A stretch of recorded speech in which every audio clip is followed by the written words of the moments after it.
오늘 하나님의 말씀은 마태복음 26장 41절입니다. 우리 함께 읽겠습니다. 시험에 들지 않게 깨어 기도하라. 마음에는 원이로되 육신이 약하도다 하시고. 아멘. 오늘 하나님의 말씀이 우리 모두에게 들려지길 바랍니다. 어떤 사람의 신앙생활이 점점 엉망이 되어 갑니다. 왠지 교회도 가기 싫어지고 예배도 드리기 싫고 그러면서 믿음도 점점 사라지는 것입니다.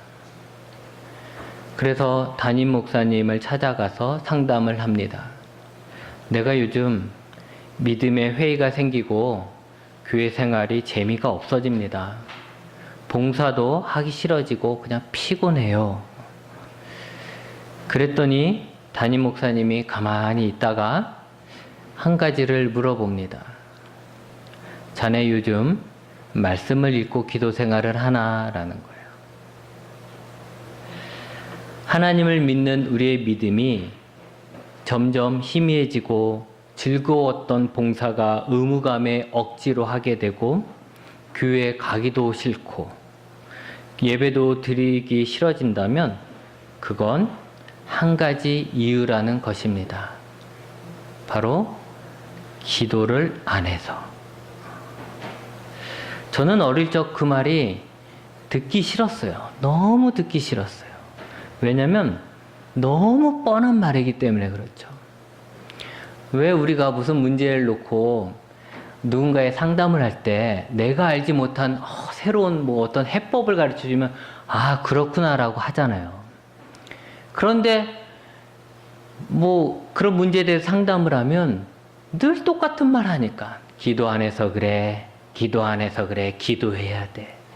그러니까 젊은 어린 저는 너무 뻔한 이야기, 다 아는 이야기 그런 얘기를 하니까 목사님이 그렇게 얘기해도 귀에 들려오지도 않고 에이 그것만의 문제겠어. 다른 방법이 있지 않을까?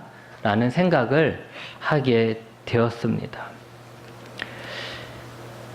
그래서 제가 다른 방법은 없을까라고 찾아봤어요.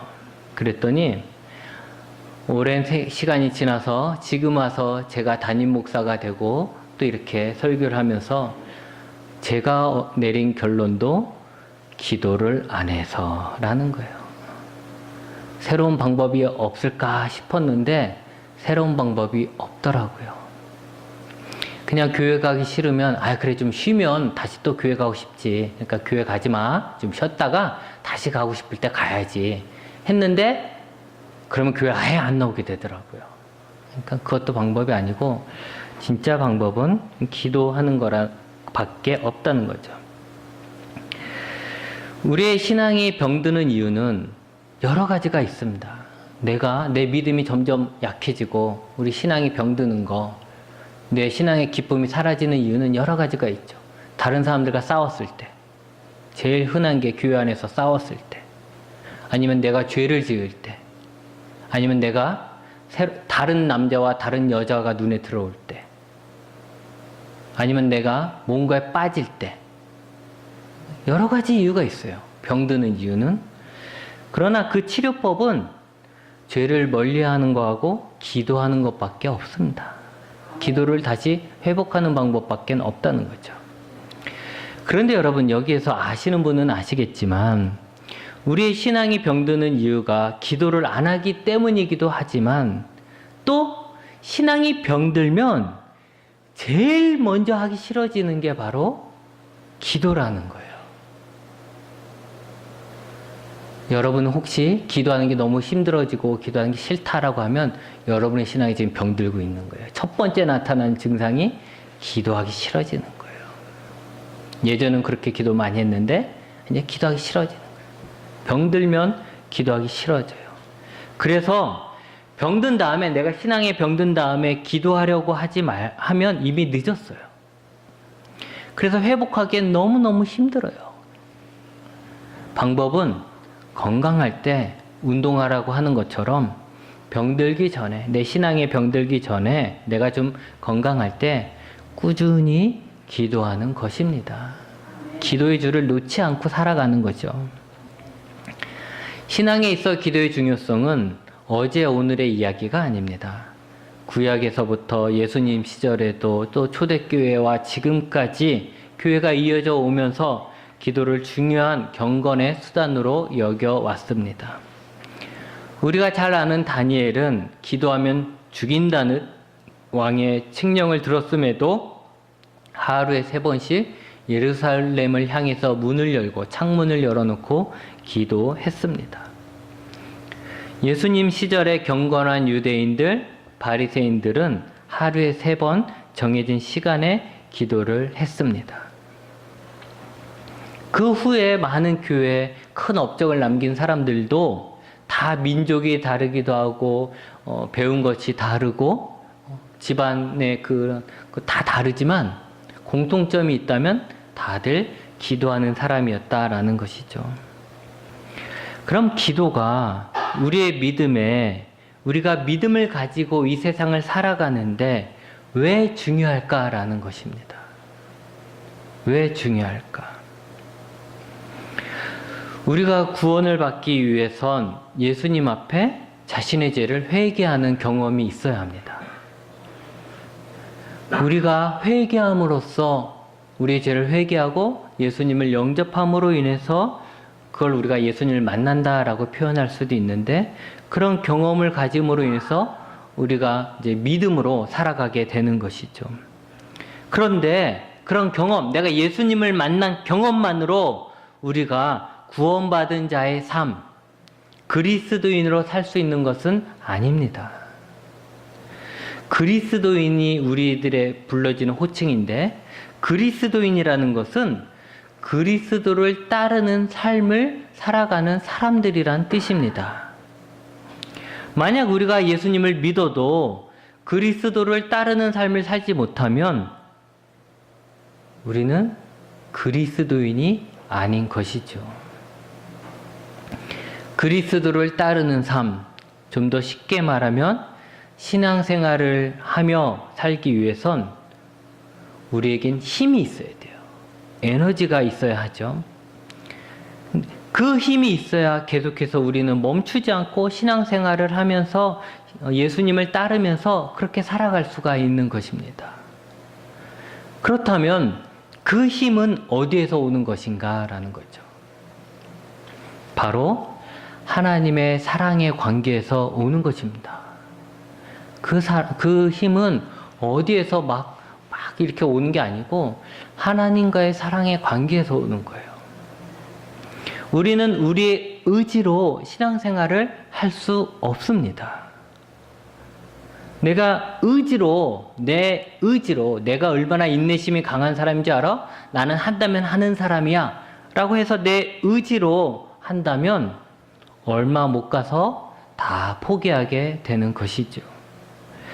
열심히 신앙생활 하거나 제대로 신앙생활 하려고 매번 결심을 할 뿐 실천이 안 되고 늘 그 자리에 있는 분들은 자기의 힘으로 신앙생활을 하려고 하기 때문입니다.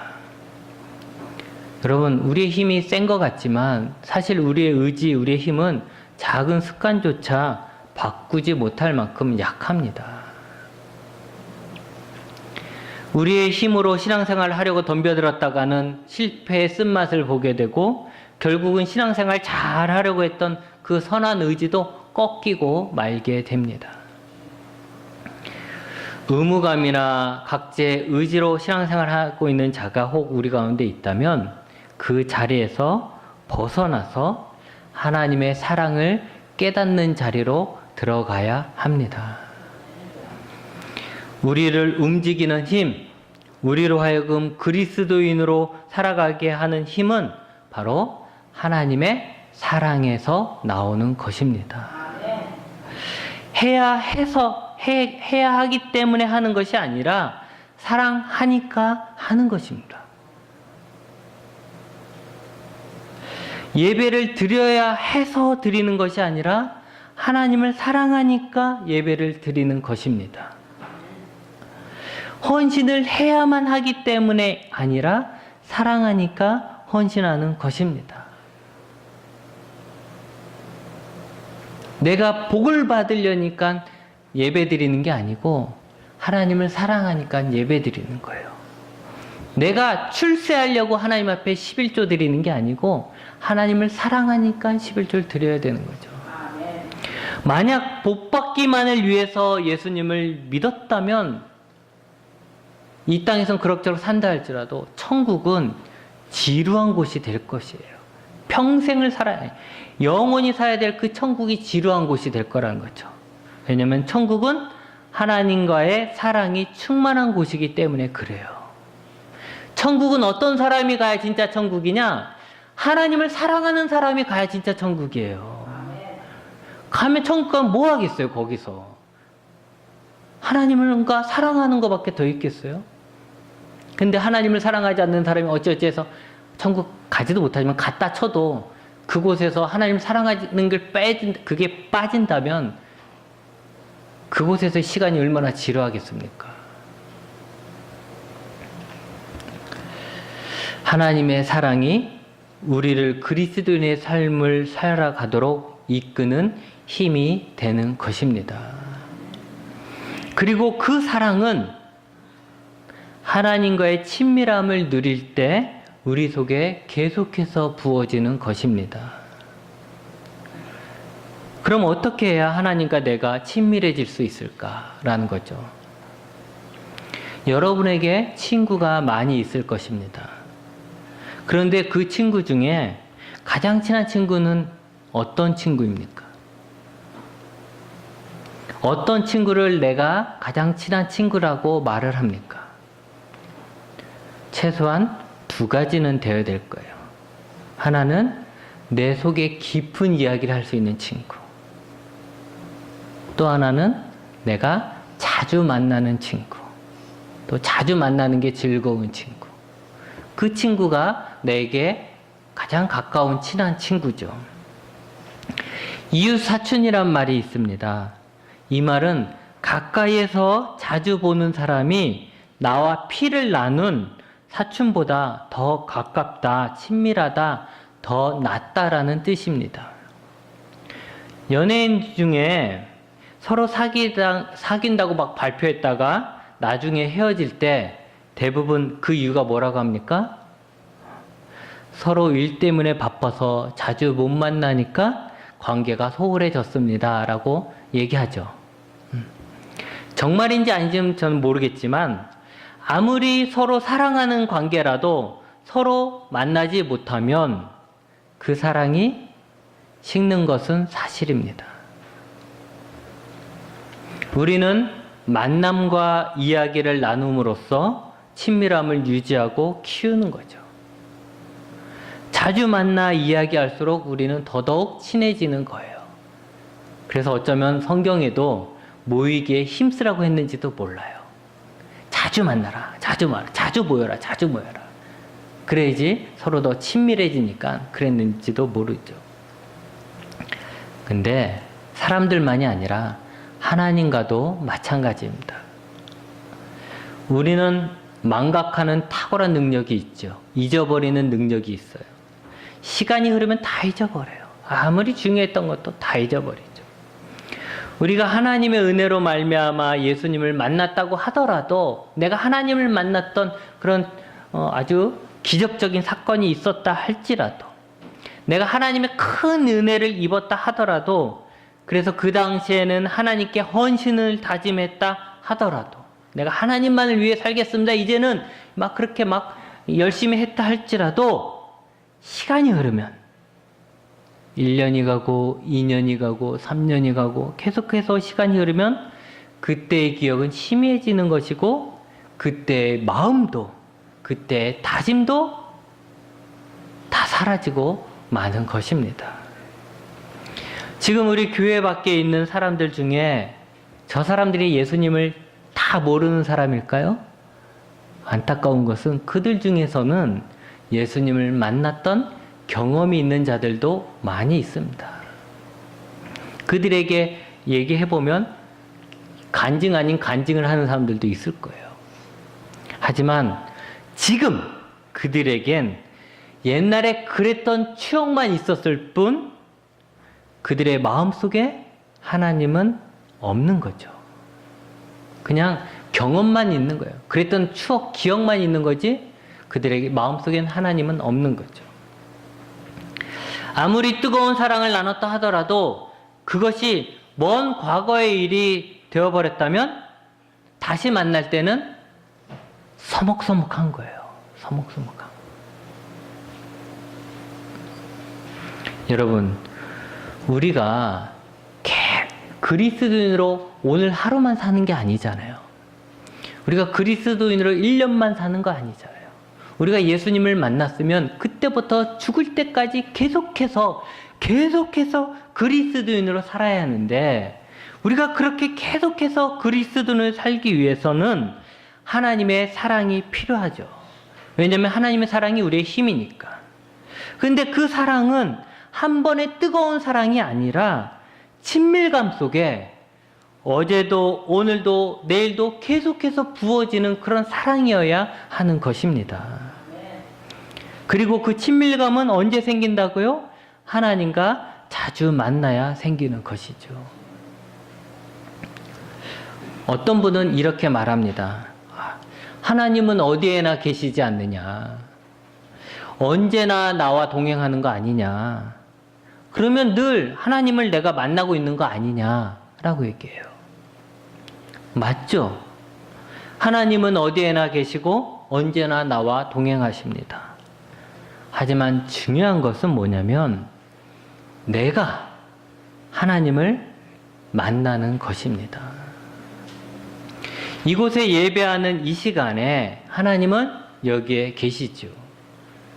하지만 지금 여기에 계신 하나님을 내가 만나고 있습니까?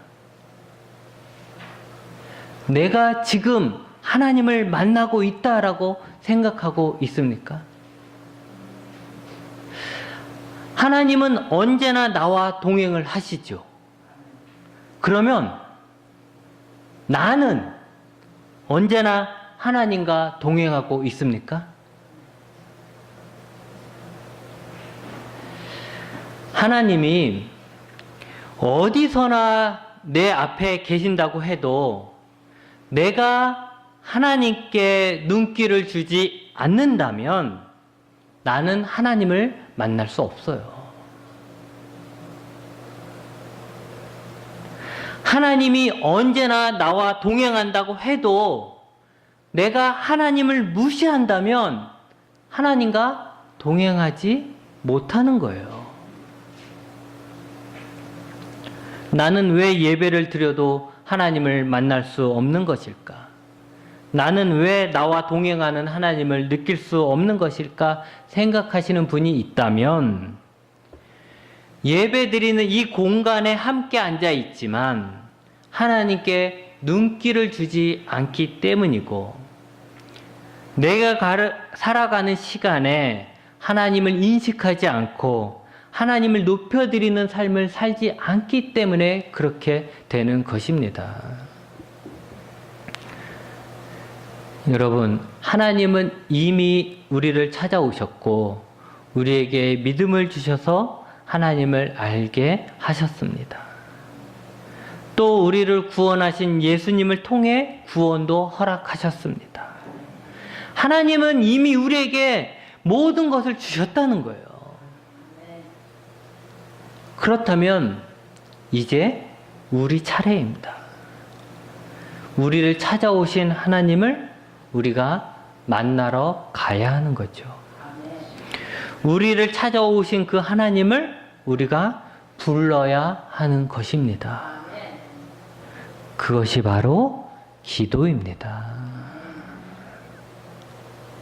나를 찾아오신 하나님을 만나는 것, 하나님을 부르는 것, 그것이 바로 기도의 의미라는 것이죠. 기도를 통해 우리는 하나님을 만날 수 있고 그 만남이 자주 될수록 그 만남이 깊어질수록 하나님과의 친밀감은 높아져 가는 것이고 그 친밀감이 높아질수록 하나님의 사랑이 우리에게 계속해서 부어지는 것이고, 우리에게 부어지는 그 하나님의 사랑은 우리가 그리스도인으로서 그리스도를 따라가는 삶을 살 수 있는 힘이 되는 것입니다. 예수님은 제자들에게 시험에 들지 않게 깨어 기도하라고 했습니다. 이 말은 바꿔서 얘기하면 뭐죠? 기도하지 않으면 시험에 든다는 것이고, 시험을 이기는 방법은 기도라는 것이죠. 그러니까 여러분, 나는 쟤 때문에 시험 들었어. 나는 저 목사님 때문에 시험 들었어. 나는 뭐 때문에 시험 들었어. 이렇게 말하지 말아요. 그건 자랑도 아니고, 그 얘기 뭐예요? 시험에 든 이유는 깨어서 기도하지 않았기 때문이잖아요. 그러니까 누구 때문에, 뭐 때문에 시험에 들었다 이렇게 말하지 말고, 내가 시험에 드는 이유는 뭐라고요?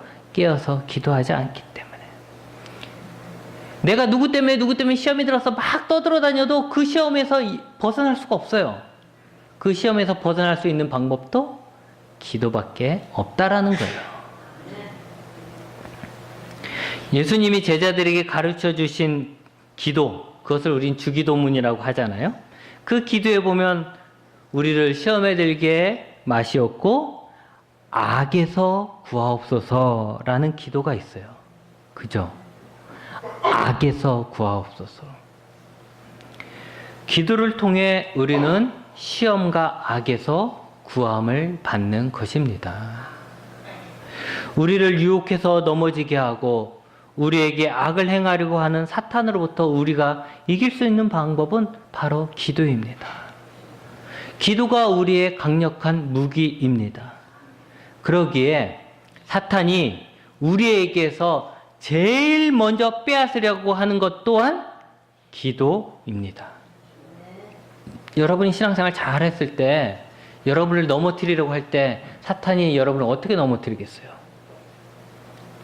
여러분의 강력한 무기를 먼저 뺏어야죠. 그게 뭐라고요? 기도라는 거예요. 기도만 빼앗으면 사탄이 우리를 시험에 넘어지게도 할 수 있고 악에 빠뜨릴 수도 있다는 거예요. 우리가 기도를 빼앗기면 하나님과의 친밀함도 무너지고, 하나님과의 친밀함이 무너지면 하나님의 사랑도 끊어지고, 하나님의 사랑이 없으면 우리는 그리스도인으로서 살아갈, 내가 계속해서 신앙생활을 할 수 있는 그 힘이 사라지고 마는 것입니다. 여러분, 여러분이 하는 기도, 그것이 작아 보일지 몰라도 그 기도의 시간들이 사라짐으로써 여러분의 견고했던 믿음도 흔들리고 여러분의 열정도 사라지고 여러분의 모든 문제가 일어나기 시작하는 것입니다. 이제라도 우리 모두는 시험에 들지 않도록 깨어 기도해야겠습니다. 기도하시겠습니다.